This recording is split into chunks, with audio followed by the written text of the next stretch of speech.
Hello மக்களே, அனைவருக்கும் வணக்கம். இன்றைக்கி நம்ம ஜாபல சேனலில் எதை பற்றி பார்க்க போகிறோம் அப்படின்னு பார்த்தீங்கன்னா, ரொம்ப நாட்களாக நம்ம தமிழக மக்கள் அனைவரும் எதிர்பார்த்துட்டு இருந்த துறையிலேருந்து ஒரு புதிய நோட்டிஃபிகேஷன் எங்கேருந்து அப்படின்னு பார்த்தீங்கன்னா, WIA ஆஃபீஸ்லேருந்து ஒரு புதிய நோட்டிஃபிகேஷன். என்ன வேலைவாய்ப்புக்காக அப்படின்னு பார்த்தீங்கன்னா, உதவியாளர். வெறும் உதவியாளர் மட்டுமா அப்படின்னு கேட்டிங்கன்னா அப்படிலாம் கிடையாது.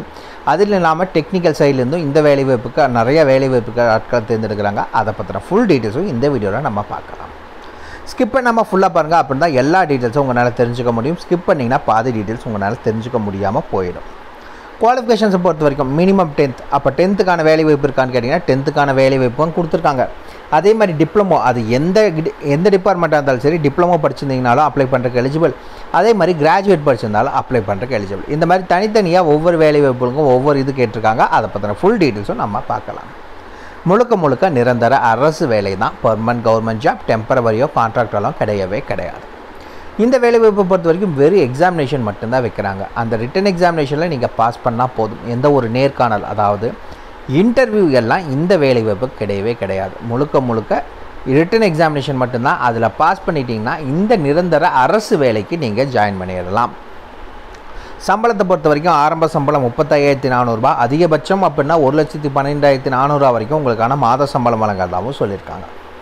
இந்த வேலைவாய்ப்புக்கு நீங்கள் விண்ணப்பிக்க வேண்டிய கடைசி தேதி, இந்த வேலைவாய்ப்புக்கு ஒன்று ஸ்பீட் போஸ்ட்டில் அனுப்பலாம், இல்லை ரிஜிஸ்டர் போஸ்ட்டில் அனுப்பலாம். நார்மல் போஸ்ட்டு, தபால் மூலிமா அப்படியெல்லாம் எதுவும் அனுப்ப முடியாது. ரெண்டே தான், register post or speed post. Last date 14 March 2024 தான் லாஸ்ட் டேட். இந்த வேலைவாய்ப்புக்கு ஆல் ஓவர் தமிழ்நாடு ஃபுல்லாக எல்லா டிஸ்ட்ரிக்ட் கேண்டிடேட்ஸும் அப்ளை பண்ணுறதுக்கு எலிஜிபிள். தாராளமாக அப்ளை பண்ணிக்கோங்க. இதுக்கு யாரெல்லாம் விண்ணப்பிக்கலாம், எப்படி விண்ணப்பிக்கலான்னு போடுற முழு தகவலை தெரிஞ்சுக்கிறதுக்கு முன்னாடி இன்னும் நம்ம ஜாபல சேனலை சப்ஸ்கிரைப் பண்ணாதவங்க மறக்காமல் சப்ஸ்கிரைப் பண்ணுங்கள். இந்த வீடியோவுக்கு மறக்காமல் ஒரு லைக் கொடுங்க. நீங்கள் கொடுக்குற ஒவ்வொரு லைக்கும் எங்களுக்கு அடுத்த வீடியோ போட ரொம்பவே மோட்டிவேட்டாக இருக்கும். வீடியோ டிஸ்கிரிப்ஷனில் நம்ம டெலிகிராம் குரூப் மற்றும் வாட்ஸ்அப் குரூப்போட லிங்க் இருக்குது. இன்னும் ஜாயின் பண்ணாதவங்க கட்டாயம் ஜாயின் பண்ணிக்கோங்க. அப்போ தான் உங்கள் மாவட்டங்களில் வர அனைத்து வேலை வாய்ப்புகளையும் உடனுக்குடன் உங்களால் தெரிஞ்சுக்க முடியும்.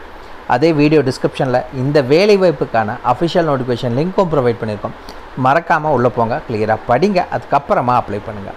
என்றைக்கு படித்து பார்க்காம அப்ளை பண்ணாதீங்க. வாங்க உள்ளே போய் முழு தகவல் என்னங்கிறத பார்க்கலாம். மக்களே, பார்த்தீங்கன்னா இதுதான் இந்த வேலைவாய்ப்புக்கான அஃபிஷியல் அப்ளிகேஷன் ஃபார்ம். இந்த இடத்துல உங்களுடைய ஃபோட்டோ ஒட்டிக்கோங்க. இங்கே அட்வர்டைஸ்மெண்ட் நம்பர், அது அஃபிஷியல் நோட்டிஃபிகேஷனில் இருக்குது. இங்கே என்ன போஸ்ட்டுக்கு நீங்கள் அப்ளை பண்ண போகிறீங்க, ஃபீஸ் டீட்டெயில்ஸ் தான் மென்ஷன் பண்ணுங்கள். அதுக்கடுத்து பார்த்தீங்கன்னா கேட்டகரி, யூஆர்ஆ, இடபிள்யூஸா, ஓபிசிஐ, எஸ்சிஐ, எஸ்டி, எந்த கேட்டகரியோ அது என்னங்கிறத நீங்கள் மென்ஷன் பண்ணிக்கோங்க. அதுக்கடுத்து உங்களுடைய பெயர், ஃபஸ்ட் நேம் மற்றும் லாஸ்ட் நேம் எல்லாம் என்னங்கிறத நீங்கள் மென்ஷன் பண்ணிக்கோங்க. இந்த இடத்துல உங்களுடைய அப்பா பேர் இல்லை கல்யாணான பெண்கள் இந்த கணவர் பேரை மென்ஷன் பண்ணுங்கள். இங்கே அட்ரஸை மென்ஷன் பண்ணணும். Door number, street name, area name, district, taluk, pin code. அதே மாதிரி உங்களுடைய இமெயில் ஐடி மென்ஷன் பண்ணுங்கள், மொபைல் நம்பர் மென்ஷன் பண்ணுங்கள். இந்த இடத்துல உங்கள் வீட்டிலேருந்து நியரஸ்ட் ரயில்வே ஸ்டேஷன் எது அப்படிங்கிற டீட்டெயில்ஸை மென்ஷன் பண்ண சொல்லியிருக்காங்க. அதுக்கடுத்து டேட் ஆஃப் பர்த் என்ன, அதாவது date/month/year அப்படிங்கிறத மென்ஷன் பண்ணிக்கோங்க. இங்கே வயது சொல்லியிருக்காங்க, அதாவது 14/3/2024 வச்சு உங்களுக்கு எத்தனை வருஷம், எத்தனை மாதம், எத்தனை நாள் ஆச்சு அப்படிங்கிற டீட்டெயில்ஸ் என்னங்கிறத மென்ஷன் பண்ணிக்கோங்க. அதுக்கடுத்து உங்களுடைய எஜுகேஷன் குவாலிஃபிகேஷன், என்ன பாஸ் பண்ணீங்க, எந்த போர்டர் யூனிவர்சிட்டியில் எப்போ பாஸ் பண்ணீங்க, என்ன சப்ஜெக்ட், என்ன டிவிஷன், எத்தனை % ஆஃப் மார்க்ஸ் வாங்கிங்கிற டீட்டெயில்ஸை மென்ஷன் பண்ணிக்கோங்க. ஏதாவது ரெஃபரன்ஸ், அதர் ரிலவெண்ட் இன்ஃபர்மேஷன் இருந்துச்சுன்னா மென்ஷன் பண்ணிக்கோங்க. இந்த இடத்துல டிக்ளரேஷனை படித்து பார்த்துட்டு பிளேஸ் மற்றும் டேட் என்ன அப்படிங்கிறத பார்த்துட்டு இந்த இடத்துல மறக்காமல் சிக்னேச்சர் போட்டுக்கோங்க. அவ்வளோதான் official application form. Video description link கொடுத்துருக்கேன், நீங்கள் ஃப்ரீயாகவே போய் டவுன்லோட் பண்ணிக்கலாம். அதை மேலே அப்படியே ஸ்க்ரால் பண்ணிட்டு போயிட்டு இருந்தீங்கன்னா இந்த வேலைவாய்ப்புக்கான அஃபிஷியல் நோட்டிஃபிகேஷன் இதிலேயே கொடுத்துருக்காங்க. இதில் பார்த்தீங்கன்னா அட்வர்டைஸ்மெண்ட் நம்பர் ஆல்ரெடி நம்ம அப்ளிகேஷன் ஃபார்மில் கொடுத்தது தான், இதைத்தான் நீங்கள் மென்ஷன் பண்ணணும். ஓகேங்களா? என்னென்ன வேலைவாய்ப்புகள் அறிவிச்சிருக்காங்க அப்படிங்கிறத பார்த்துடலாம். ஃபஸ்ட்டு பார்த்தீங்கன்னா லேப் அட்டண்டன்ட்டுக்கான வேலைவாய்ப்பு. லெவல் 1 சம்பளம் 18,000 ரூபாய் சம்பளம். குரூப் சியில் ஆட்களை தேர்ந்தெடுக்கிறாங்க.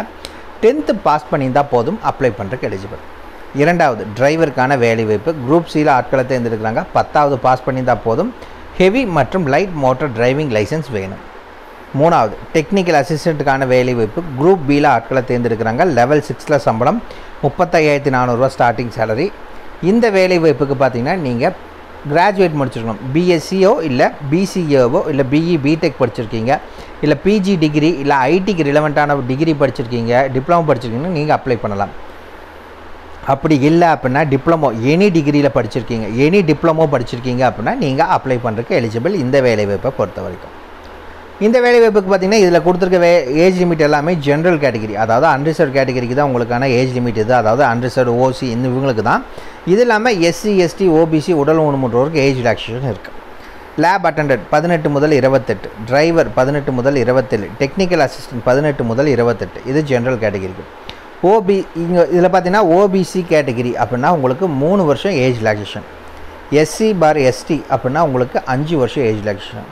உடல் ஊனமுற்றோர் ஓகேங்களா, அவங்களுக்கு அப்படின்னா உங்களுக்கு 10 வருஷம் ஏஜ் ரிலாக்ஸேஷன். இதே ஓபிசி கேட்டகிரியில் உடல் ஊனமுற்றோர்னா இது ரெண்டையும் ஜாயின் பண்ணிக்கோங்க, 13 வருஷம் ஏஜ் ரிலாக்ஸேஷன். இதே SC/ST கேட்டகிரியில் உடல் ஊனமுற்றோர் அப்படின்னா 15 வருஷம் உங்களுக்கு ஏஜ் ரிலாக்ஸேஷன் இருக்கிறதா அஃபிஷியலாக அனௌன்ஸ் பண்ணியிருக்காங்க. இந்த வேலை வாய்ப்புக்கு ஆல்ரெடி சொன்னால் ரிஜிஸ்டர் போஸ்ட் மூலிமா மட்டும்தான் நீங்கள் அனுப்பணும். ரிஜிஸ்டர் போஸ்ட் இல்லை ஸ்பீட் போஸ்ட் அனுப்புங்க. எந்த அட்ரஸுக்கு அப்படின்னு பார்த்தீங்கன்னா இங்கே கொடுத்துருக்காங்க, இந்த அட்ரஸுக்கு தான் நீங்கள் அனுப்பணும். கூட மறக்காமல் அந்த அப்ளிகேஷன் ஃபார்ம் மேலே நீங்கள் என்ன போஸ்டிங்க்கு அப்ளை பண்ண போகிறீங்க அப்படிங்கிற டீட்டெயில்ஸை மென்ஷன் பண்ணிக்கோங்க. லாஸ்ட் டேட் அப்படிங்கிறது 14/3/2024 தான் இந்த வேலை வாய்ப்புக்கு நீங்கள் அப்ளை பண்ணுறதுக்கான லாஸ்ட் டேட். இந்த வேலை வாய்ப்புக்கு நீங்கள் எப்படி ஆட்களை தேர்ந்தெடுப்பாங்க அப்படின்னு பார்த்தீங்கன்னா டிரைவருக்கு மட்டும் உங்களுக்கு ட்ரேட் டெஸ்ட் வைக்கிறாங்க ஓகேங்களா. மிச்சம் இருக்க 2 பேத்துக்கு பார்த்தீங்கன்னா ரிட்டன் எக்ஸாமினேஷன் மட்டும்தான் உங்களுக்கு வைக்கிறாங்க. மிச்சம் 2 வேலை வாய்ப்புக்குமே உங்களுக்கு ரிட்டன் எக்ஸாமினேஷன் மட்டும்தான் ஓகேங்களா. இங்கே கொடுத்துருக்காங்க ஸ்கீம் ஆஃப் எக்ஸாமினேஷன், அதிலே கீழே எவ்வளோ மணி நேரம் டியூரேஷன், எத்தனை மார்க் வாங்கணும் அப்படிங்கிற எல்லா டீட்டெயில்ஸும் கொடுத்துருக்காங்க. வீடியோ டிஸ்கிரிப்ஷன் லிங்க் கொடுத்துருக்கேன், மறக்காமல் அஃபிஷியல் நோட்டிஃபிகேஷன் டவுன்லோட் பண்ணிக்கோங்க, செக் பண்ணிக்கோங்க. ஒரு பெர்மனன்ட் கவர்மெண்ட் ஜாப் மிஸ் பண்ணிடாதீங்க. இந்த வீடியோ பிடிச்சிருந்தா மறக்காம ஒரு லைக் கொடுங்க. உங்கள் நண்பருக்கு யூஸ்ஃபுல்லாக நான் கட்டாயம் ஷேர் பண்ணுங்கள். உங்களுக்கு ஏதாவது டவுட் இருக்குன்னா கீழே கமெண்ட் பாக்ஸில் கமெண்ட் பண்ணுங்கள். உங்களை நாளைக்கு நான் வேறு சூப்பரான வீடியோ மூலியமாக சந்திக்கிறேன். மிக்க நன்றி.